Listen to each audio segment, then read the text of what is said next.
sa lawa inihulog ang bangkay ng iyong ama. Ang banal na kalikaso parang libingan ng aking ama. Nung siya'y nabubuhay pa, tinutulungan niya ang mahihirap na tinuturuan ko. Ibig ko po'y pagpatuloy ang kanyang sinimulan, Maestro. Ngunit, ano po ba ang suliranin ninyo rito sa pagtuturo? Lubhang marami, Don Crisostomo. Kailangan tayo magkaroon ng isang bahay paaralan. Sa ngayon, doon ako nagtuturo sa silong ng bahay.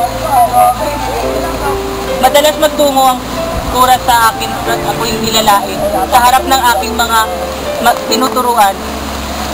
Paano nila gagalangin ang mais ng ginaganon? Tinangka kong turuan ng wikang Kastila ang mga bata. Ngunit, pinigil ng kora. Nagkasi na lang daw kami sa dati naming wika. Itinigil ko ang pamamalo sa bata. Ngunit, ayaw ng mga magulang ng mga bata. At saka, nais ng kora maging parang loro ang mga bata na magsaulo ng mga salitang hindi naman nila naunawaan. Paano sila matututo? Sa ganyang kalagayan, di tayo mamamatay.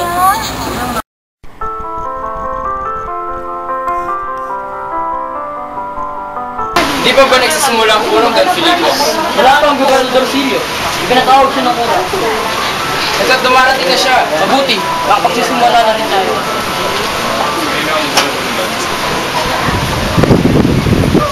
Magandang umaga sa inyo lahat.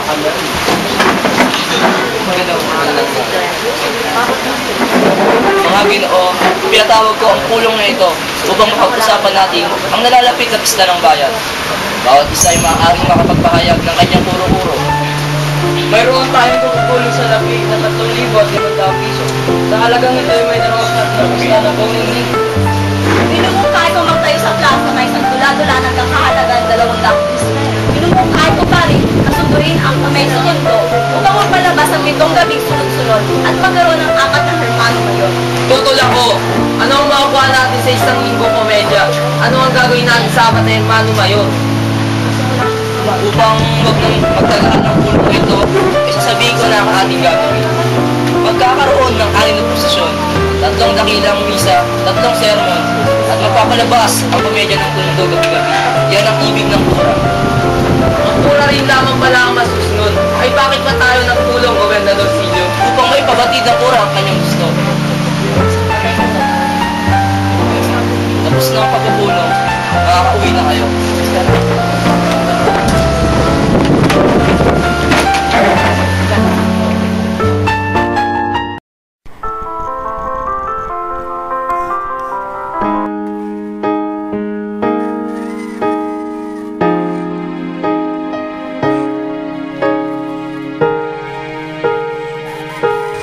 Asan kaya ang ina ng mga magnanakaw?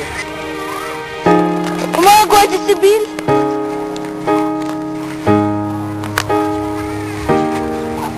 Si Sisa! Sisa!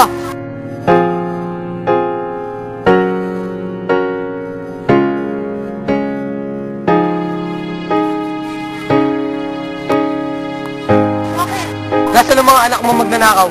Nanakaw! Balik mo na lang ang perang ninakaw nila. Kung di mo ibabalik ay dadaling ka namin sa kwartel. Hindi ko alam niya sabi niyo! Mama ka sa amin sa kwartel. Kaya na ang ina naman magnanakaw. Hayaan mo siya, puti nga sa kanya.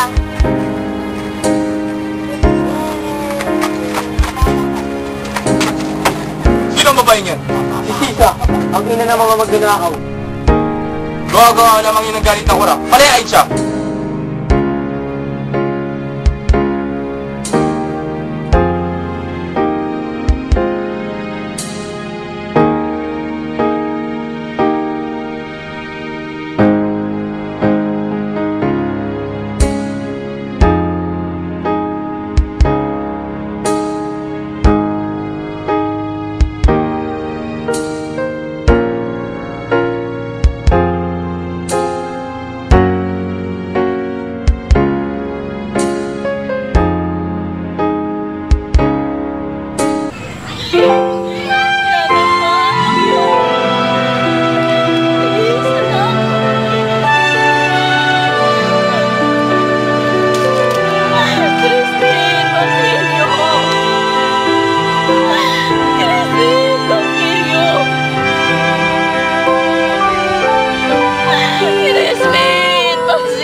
card ko. Magandang gabi, Sir Isabel. Alam ko si Kisos ako marang-rara. Gusto ko yung dalawa. May gagawin pa ako sa musikal. Magandang gabi, Maria Clara. Maganda gabi rin Kisos. Handa na lahat para sa piging na idaraos bukas sa gubat. Kasama ang buong kabataan ng San Diego. Mabuti. Ngunit, Anong ngunit? huwag mo na sanang ayayahan si Padre Salva. Hindi ko nais na siya'y makasama natin. Bakit naman? Natatakot ako sa tuwing ako'y kanyang tinititigan. Nakalalason ang kanyang mga matang madidilim at malulat. As in, tuwing ako'y kanyang kakausapin, tila kakaiba ang kanyang mga sinasabi. Hindi maaaring hindi siya anyayahan. Mabuti siya sa akin at pinatawad niya ang aking pagkapastangan sa kanya. Kung gayo'y gumawa ka ng paraan upang hindi siya makasama sa bangkang ating sasabihin. Magandang gabi sa inyong dalawa. Padre Salvi, Maiwan ko muna kayong dalawa at tutulungan ko ni si Tia Isabel sa kami mga kabataan ay magdaraos ng isang piging sa gubat bukas. Asahan namin ang inyong pagdalo. Anong oras ito gaganapin? Bago sumikat ang araw ay mumamangka na kami patungo roon. Bakit napakaaga naman yata? Sapagkat may kalayuan ang gubat. Susunod na lang ako at marami pa ako gagawin bukas. Kung gayoy, asahan namin ang inyong pagdalo, Padre. Maraming salamat.